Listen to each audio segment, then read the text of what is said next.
Welcome to Tried and True with a Dash of Woo, where we blend rock solid tips with a little bit of magic. I'm Renee Bowen, your host, life and business coach, and professional photographer at your service. We are all about getting creative, diving into your business, and playing with manifestation over here. So, are you ready to get inspired and have some fun? Let's dive in. Hey, welcome back to Tried and True with a Dash of Woo. I'm your host, Renee Bowen, and Happy New Year. If you're listening to this on New Year's Eve, because this is when I'm releasing it, I want you to give yourself permission to do something really radical today, which is pause. Not to plan something, not to optimize something, and not to figure out your word of the year or what your big vision is. Just a quick pause, okay? Because before you plan the next chapter, you need to tell the truth about the one that you just lived. And most women tend to skip this step, which is why they keep recreating the same patterns every year with new intentions layered on top. Okay, so this episode is not about goal setting, it's about self-honesty. So here's an uncomfortable truth, and that is that most goals do not fail because you didn't want them bad enough. They fail because they're built on denial about your capacity, what you're capable of, denial about your energy, and about what actually worked and what quietly did not. So you cannot create a new year from an edited version of the last one because you're just building on something that isn't real. And yet most women rush past reflection because it feels uncomfortable to admit that they overextended themselves, they maybe tolerated too much or ignored their intuition. But truth is not punishment, okay? Truth is just information if you allow it to be. So this is where I want you to get really honest, okay? You might have hit some really awesome goals this year, and if so, I love that for you. Maybe you booked a lot of clients. Maybe you made a lot of profit. Maybe you have grown in visibility.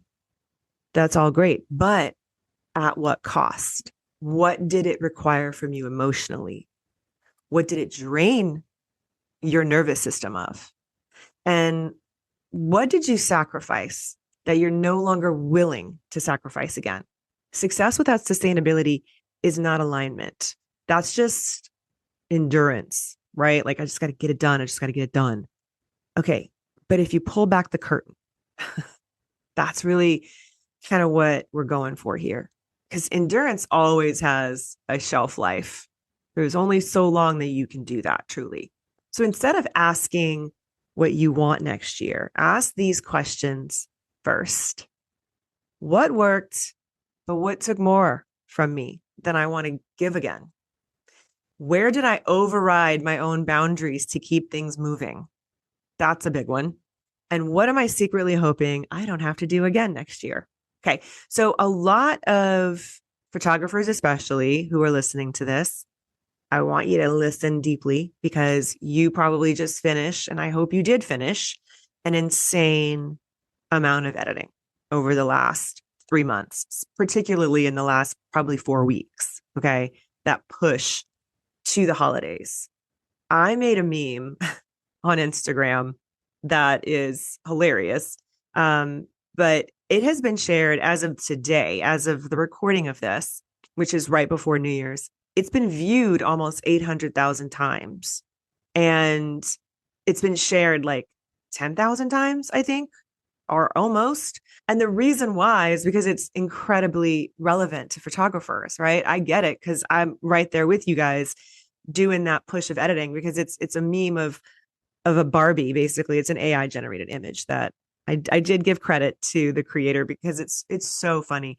But he made this really, really funny meme. It's like a series of memes that he makes of Barbies looking completely frazzled, and she's holding a coffee cup that just says no. And so I put the caption on top that says, are you done with all your editing yet? And it's just this look on her face of like, no, because that's where so many photographers live at this time of year. is behind the computer, and we're trying to race to be present for the holidays and, race to finish all the work. And even if you have systems and even if you have people helping you, you can still get into this, crunch time, right? And there are going to be times in your business where you do have to do that, where you have to put in a lot of effort so that you can release and pull back. And so a lot of times that's what it looks like for photographers or a lot of creative businesses, is that the Q4 and leading up to the holidays is where we make most of our money. It's where we have most of our clients, but it's also where we burn ourselves out because we're doing so much. And we roll into the holidays absolutely exhausted, a shell of a person, essentially. And then January comes and there's this like famine, basically. It's because we've been in the feast and then we stopped. And then now we're in the famine, because if you're, as a creative, if you don't have systems or people who are consistently marketing for you on repeat, or, you have really good SEO so that your marketing continues to happen when you're not doing it. Because when, if you are having to work on your business all the time, that's not sustainable. Because once you stop, you pull back, you take a break, I don't know, relax during the holidays, God forbid, then you head into January with like no clients and the panic rises, once the holidays are over and you're like, oh my God, how am I going to be able to keep us afloat or whatever it is. Right. And that is a very common thing that I see happen all the time. I get it. Trust me. I've been in that 100%. And it's a very unstable, unsettling place to live. So that's one of the reasons why I do what I do as a coach, is because I want photographers and creatives to feel consistent and calm all year round, and not just, when you've got a lot of money coming in during a busy period. Because during that busy period, even though you're making a lot of money, what's the cost, right? What are you doing to your nervous system? Are you exhausted? Are you literally about to lose your mind? Or have your kids had any point of contact with you other than just to see you at a computer? Because that's how I lived for a long time. And let me tell you, if I could go back, I don't have a lot of regrets in my life. This is one of them, is that when I was building my photography business, my kids were little. And I told myself that it was fine that I was working literally 24/7 at that computer because I was building a business. But I told myself it was fine because I was home, because I wasn't outsourcing my kids being raised, right? I didn't have them in daycare. They went to school. I picked them up from school. I was with them all the time. I took them to their practices. But I also was tied to that computer for the next 6 hours at night, staying up well past 1 a.m. to get up again, bring them to school at 6 or 6:30, living on no sleep, right? So yeah, I might have been home, but I wasn't present. So these are the kind of things that I want you to assess. I want you to not have that regret, essentially. Okay. Yeah, we got to work.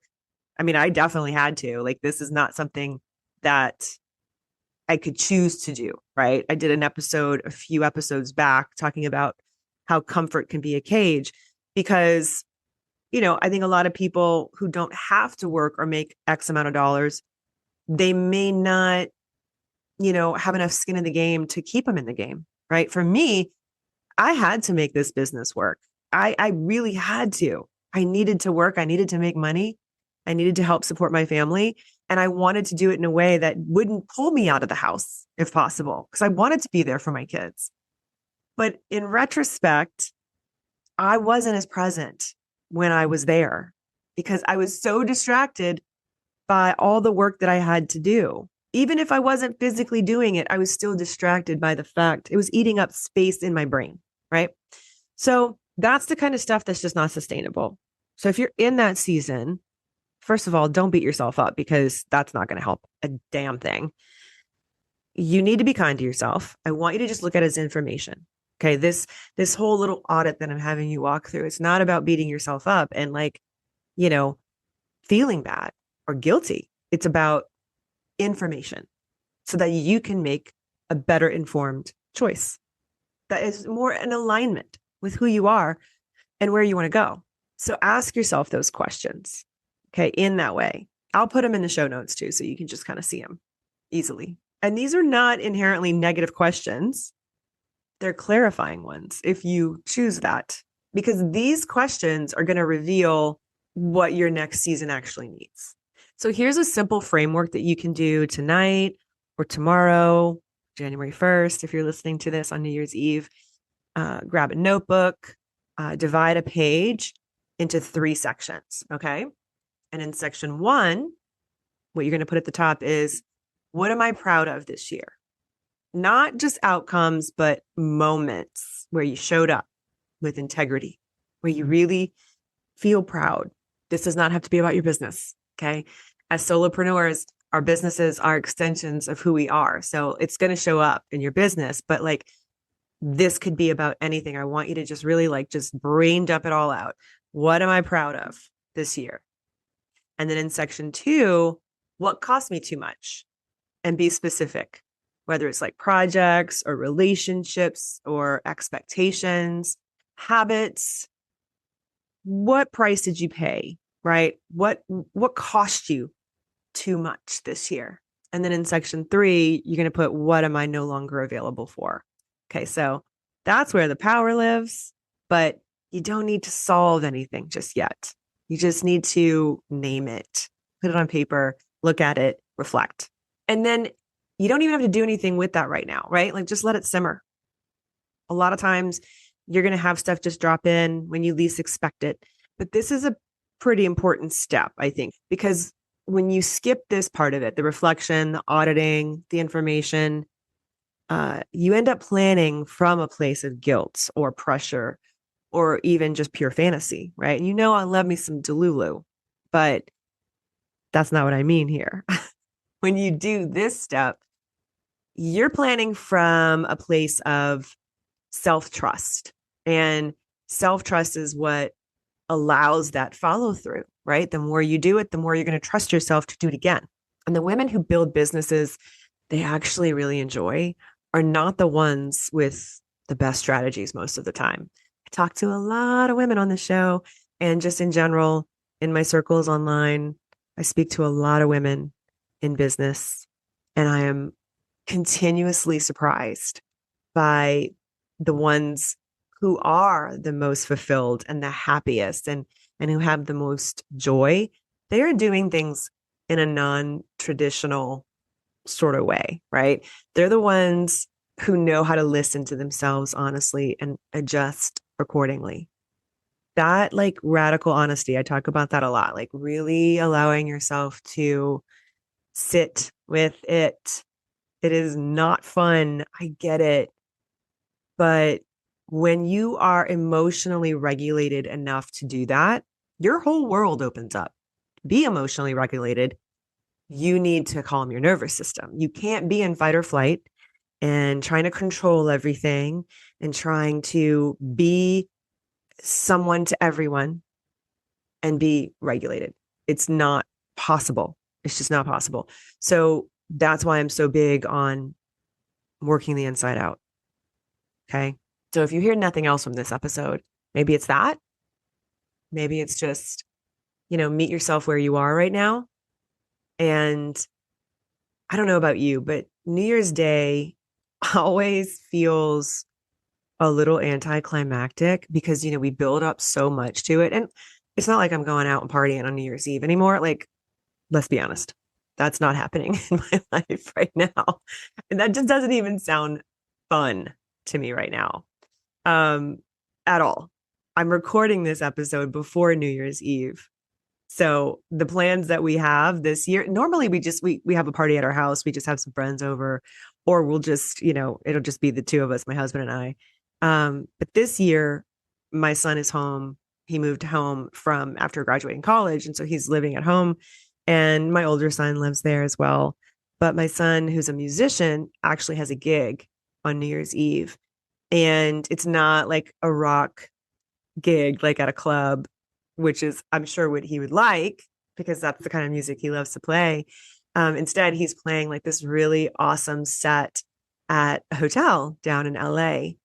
And so we're going to go. We're going to go and hang out and watch him play. And I think that's going to be really, really fun. And it shouldn't be too crazy because it's not like a party, like club atmosphere.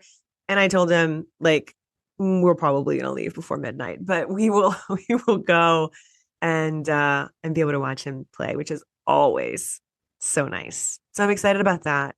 But, in years past, even when we did go to parties, or even when I was really young and I was going out, and doing the whole New Year's Eve thing, New Year's Day always feels like, what? This is like January 1st. Like, okay.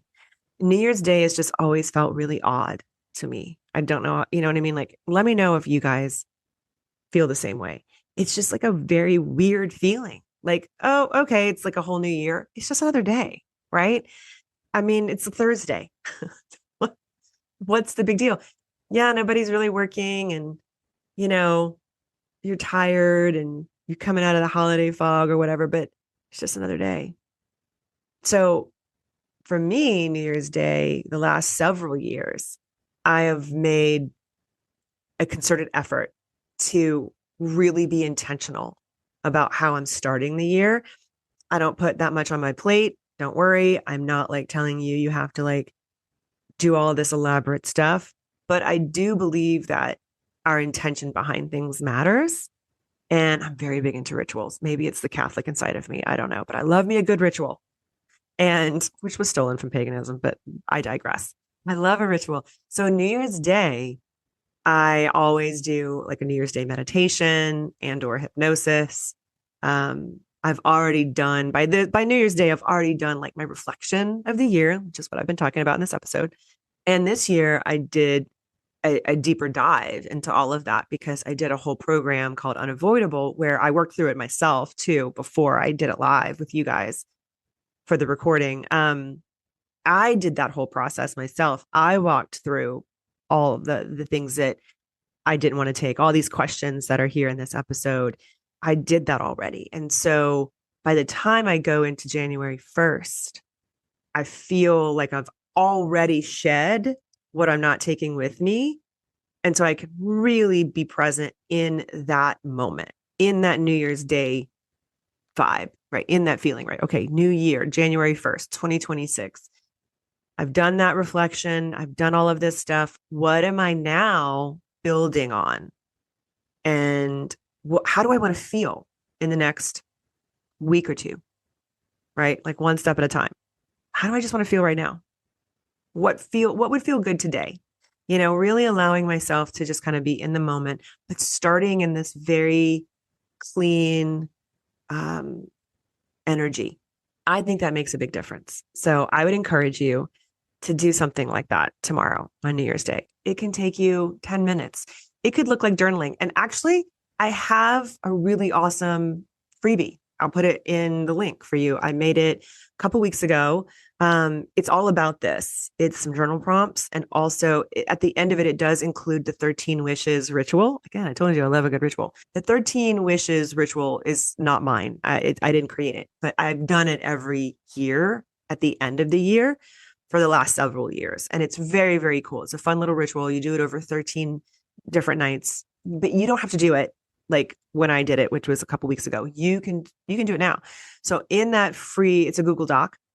In that freebie, there are journal prompts about all of this kind of stuff that we're talking about here that are going to help you shed and sort of like reflect and audit without judgment.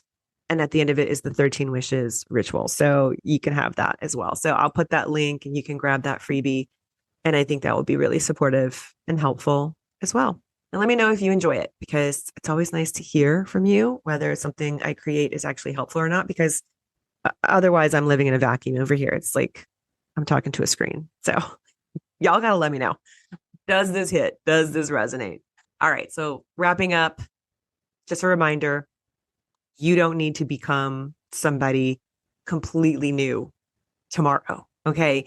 You just need to be more honest with the person you already are, like really being honest with yourself without judgment. And you already have the tools you need, even if you can't see them in yourself yet. That could be something someone else can see in you. Like there's a lot of different ways you can go about uncovering that. But I just want to remind you too that you have the tools. Okay, they're there. You have the inner knowing. And most of the time we just have to quiet ourselves enough to listen and calm our nervous systems so that we can access it. Because you won't have the capacity to actually even achieve the goal you want if you don't have the nervous system support first. As always, if you want any help with that, just reach out. That's the kind of work I do in coaching. And there's lots of episodes here about that too. So if you're a new listener, you can go back and find plenty of episodes to support that. But for today, for tonight, let this be enough, right? Just tell yourself the truth. Honor what this year has taught you and trust that clarity follows honesty, not the other way around. So have a phenomenal New Year's. I hope you have a safe and happy one. And I will see you in 2026. Love you. Bye.